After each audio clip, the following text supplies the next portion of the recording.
Here's a recent case of a knee injury to a football player who plays for the local arena football team and presented to our clinic with an acute right knee injury. He doesn't remember a specific mechanism of injury. He continued to play the second half of the game, and he didn't have any instability, but he did have pain and swelling the following day.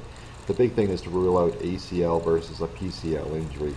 ACL injuries are very common. They're usually non-contact, where a person plants and cuts, or they have a blow to the lateral knee. They will hear or feel a pop, and they'll have some instability.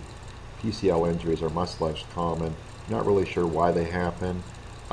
Usually it's because the tibia is pushed posteriorly against the femur, or they fall on an outstretched knee with the foot plantar flexed. When he came into the clinic, you could see he nearly has full knee flexion. He did have some pain and soreness at the end range of motion because of the swelling that was present. When we elevated the leg, we could see that there is a little bit of a dipping at the tibia or a posterior sag sign when we elevated to the 90-90 position. I put him into the position for a posterior drawer. Pushed backwards, you can see significant translation there and dimpling along the side of the femur. I pull him back forwards, line up my thumbs with the femoral condyles, and then push posterior again and see significant translation. He was sent for an MRI. In this film, you can see a normal PCL.